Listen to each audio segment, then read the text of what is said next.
So if I'm out there and I want to be a journalist, like I'm 15 and I got that same dream like Crystal, how do I go about it? Is it college? Is it can I go a different route with all of these media outlets? You know, Mm. what's Um, available to me?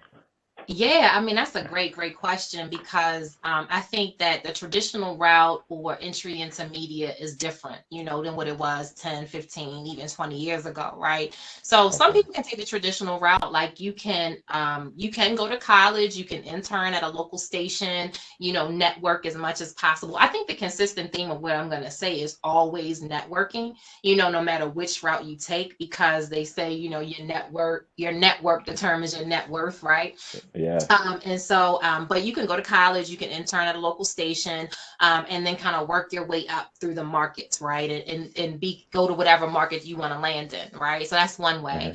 Hmm. The other way is you can be like a content creator, right? So many platforms, especially because of COVID, they look for independent content creators to contribute to their platform. So if you can do the multimedia piece, meaning you can edit, you can write, you can book your own guests, and you can host the content and package it, and then like position it with a network or a platform or partner. That's another Hmm. way.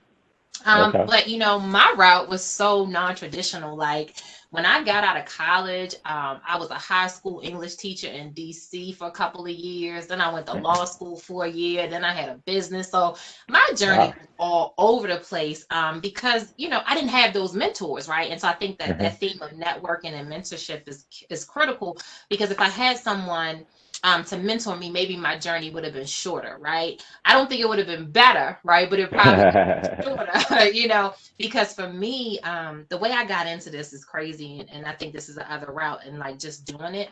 I was taking a business planning class in Baltimore. At this time, I was unemployed. I had just Mhm. failed out of law school. I had like 32 cents in the bank. I was living with my father. My Jaguar had got just repossessed. All whatever you could think of was happening in my life. It's happening, huh? It was happening, right? It wasn't looking cute at all. And Mhm. I was on unemployment. I was on unemployment. And a guy who sat next to me in this program, because it was called Women Entrepreneurs of Baltimore, but it was for minority business owners. He came in and he was like, Crystal, you're an attractive young woman. He was starting a digital online magazine, right? Okay. And so he says, to me, he says, I got an interview with some of the Baltimore Ravens and I need someone to go host it. I'll be the camera guy. I just need you to do it. And I was like, well, they're rich and I'm broke and I want to do this anyway. So why not? Right.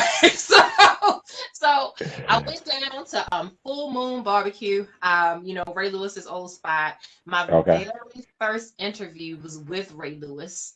So I'm sitting there, no experience, Keith. You can Google it. I think that interview has like 100,000 views on it or something at this point. Wow.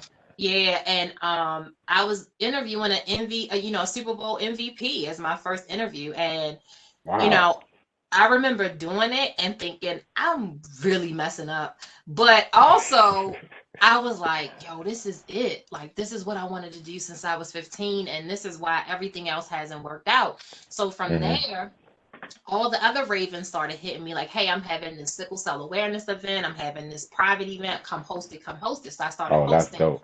yeah, all of these events. And I remember saying to myself, well, if I'm going to do it, I'm going to do it, Hmm. and I looked at trying to get internships, but at this point, I had been out of college so long that everybody was saying, well, Crystal, you need to be getting college credit for this. So I found a Hmm. local broadcasting school. They're no longer open, but the Broadcasting Institute of Maryland, BIM, Hmm. went to them. So I was going to BIM in the daytime.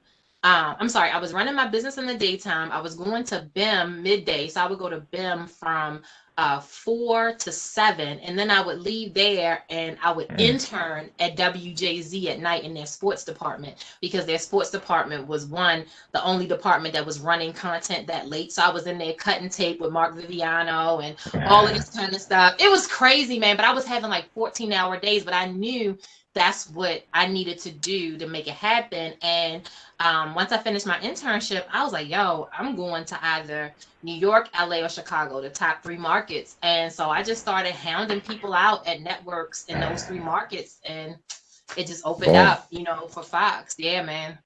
So. That's what